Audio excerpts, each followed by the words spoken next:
नमस्कार। जय जगन्नाथ। पवित्र कार्तिक मासरे तुम मानक पई एक सुंदर भेटीटे हूँ गोटे गप। से गप नाम हूँ श्रेष्ठ भक्त। श्रेष्ठ भक्त। पवित्र कार्तिक मास मर्त्यपुरर लोक माने जागयज्ञ कीर्तन ओषाव्रत खूब निष्ठार सह पालन करुथांती। एथिरे प्रीत होई स्वयं भगवान विष्णु तांकर परम भक्त महर्षि नारद को पठाइले मर्त्यपुर।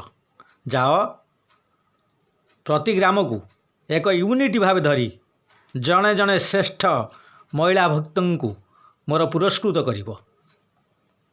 मु ये सब दृश्य वीडियो कॉन्फ्रेंसिंग माध्यम रे मॉनिटरिंग करी।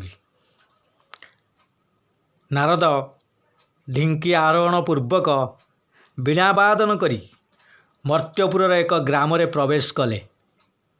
नारायण नारायण उच्चारण मात्रे तांक निकट को अनेक लोक कला बाछुरी परी दौड़ी आसिले।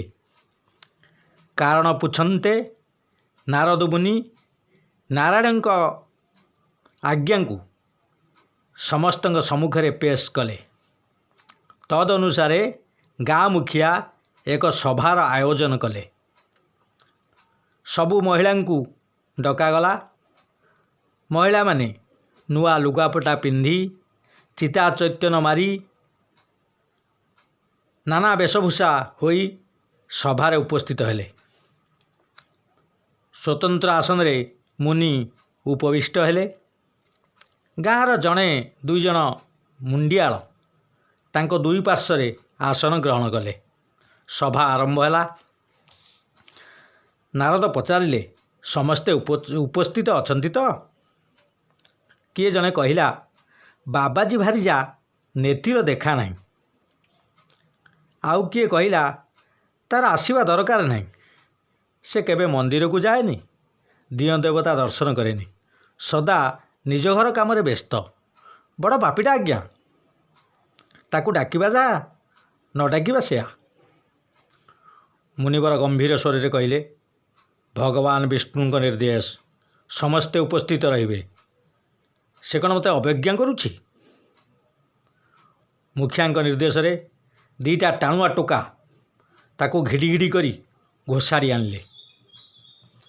अनंत शयन रे भगवान विष्णु ए सबको देखु थांती। सभा प्रस्तुत। नारद मुनि जन जन करी प्रश्न कले। तुमे केमिति श्रेष्ठ भक्त हल? दंडायमान होई संक्षेप रे कुह। जन जन करी उत्तर देले। किए कहिला मु नीति मंदिर जाए, भल भोगराग करे, नामावली पिंधे, नाना ओषाव्रत पालन करे, माली गड़ाए, राति न पाणु ठाकुरंग पई फूल संग्रह करी आने, नाना पर्वपर्वाणी पालन करी ठाकुरंगु डाके, दान ध्यान करे, सदा ठाकुरंगु मने रखे, इत्यादि इत्यादि। अन्य माने भी विभिन्न प्रकार उत्तर देले। किए केमिति दान ध्यान करुछि, ठाकुरंगु डाकुछि, आउ सब कौन कार्य करुछंती, भजन कीर्तन करुछंती, एमती अनेक कथा। नेति को प्रश्न पचारा गला, तू तो कथा कुह। से कहिला आज्ञा भगवान मते संसार को पठाइछंती, जंजाल भरी देइछंती। मोर एसबू को बेल काहू आसीबो? सासु ससुर शଯ୍याशायी, पिला छुआ जंजाल, मु कौन बा करिबी? एबे मु एठिक आसी न थांती। दीटा टोका मते जोर जबरदस्त घोषाड़ी आनले। मोर पुरस्कार दरकार नहीं। मत अनुमति दियंतु आज्ञा, मु फेरी जाए।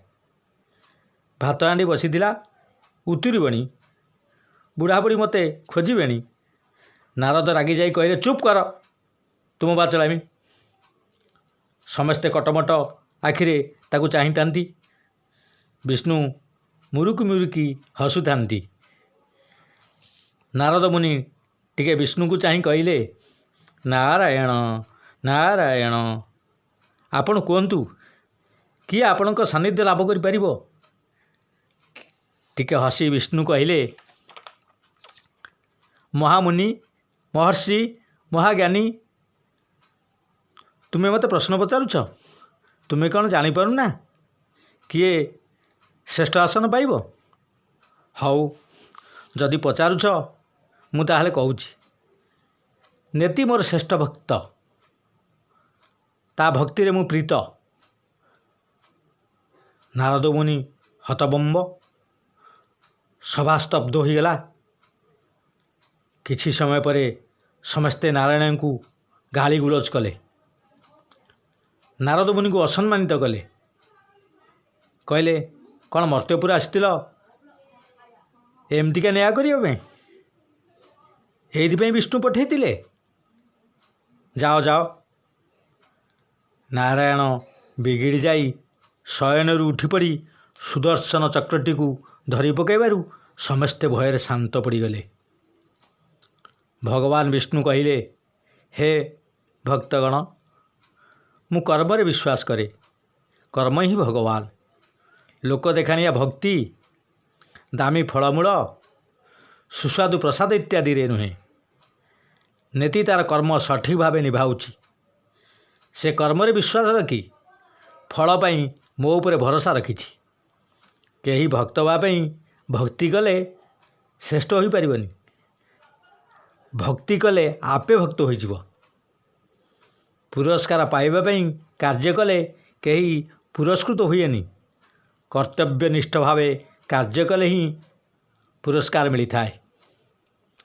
ଭଗବାନ ନାରଦଙ୍କୁ ପରାମର୍ଶ ଦେଲେ, ମୋର ପରମ ଭକ୍ତ ନେତିକୁ ପୁରସ୍କୃତ କରି ଶୀଘ୍ର ମର୍ତ୍ତ୍ୟ ତ୍ୟାଗ କର।